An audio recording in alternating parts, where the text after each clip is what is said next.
Hilaritas! Cheerful Evangelizers! Maayong adlaw mga kahilaritas, maayong kapistahan sa Diyos ng Kaluoy o Divine Mercy. Aron mamahimong disipulo ni Jesus, kita gitawag sa pagpakita og baluloy ang gugma sa uban. Diin makita si Jesus sa mga kabus, maskin sa espirituhanon man o sa material nga panginahanglan.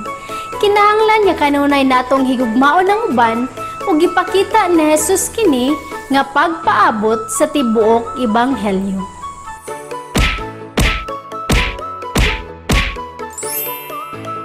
Ang pagtulunan ni Jesus makita sa sagradong kasulatan subay sa tradisyon sa simbahan. Naghatag ka nato og 14 ka mga ehemplo kung sao nato pagpadala sa kaluoy sa Ginoo ngadto sa uban. Kining 14 ka mga buhat nga nabahin ngadto o gitawag nga 7 ka buhat sa kaluoy ug 7 ka espirituhanong buhat sa kaluoy. Apan karong adlaw, atong pagahisgutan lamang ang 7 ka espiritual nga buhat sa kaluoy. Kay nahuman na nato og hisgot ang korporal nga buhat sa kaluoy.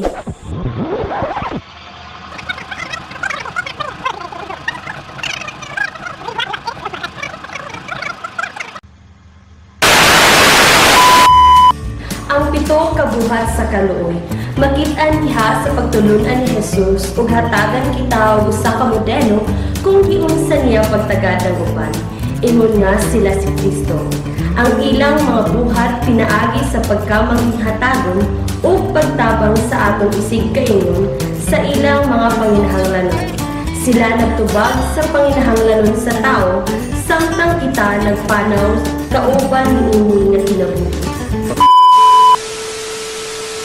Karon ato nang himahimayon ang 7 ka espirituhanong buhat sa kaluoy. Ali, sayranta. Ang espiritual nga buhat sa kaluoy, usa ka buhat nga makatabang sa atong silingan sa ilang emosyonal o espiritual nga panginahanglan. Ang una nga espiritual nga buhat sa kaluoy mao ang Tudloi ang mga ignorante. Kini nga buhat sa kaluoy nagpasabot ka nato nga kitang tanan gitawag sa pagpaambit ug pagtudlo sa pagtuo nga gipasa ka nato. Nagpasabot kini nga kinahanglan natong mahibaluan sa atong pagtuo ug unsa ang gitudlo sa simbahan. Ug mao kini ang labing maayo nga paagi sa pagtudlo ug panag-ignan. Kaduha, pagtambag sa mga nagduha-duha. Kitang tanan adunay pagduha-duha og mga pangutana sa atong pagtuo. Bisan pa si Mother Teresa nakasinati sa ngit-ngit nga kasinatian sa pagduha-duha o pagkaulay paglaom. Kini nga buhat sa kaluoy nagpahinumdum kanato kung unsa ka importante nga ubanan nato ang atong igsoon nga adunay dagkong mga pagsulay, paghatag kanila sa pagampo o panag-uban. Tulo, pahimangno sa mga makasasala. Kini usa ka buhat sa paghigugma sa pagpaamgo sa uban kung unsa kadautan ang sala. Kini mahimo pinaagi sa paglikay sa sala o pinaagi sa pagdasig kaniya sa pag-adto sa kumpisal. Ikaupat, ang pagpas-an sa sala nga mapailubon. Kini usa ka buhat sa paghigugma nga atong dawaton ang sayop sa uban tungod sa walay paghunahuna nga nakahasol sa uban. Kini nga panag-ignan nga gitudlo ni Jesus kanato nga nagsakit alang kanato bisan siya inosente. Ikalima, sa kinabubuton nga pagpasaylo sa mga sala.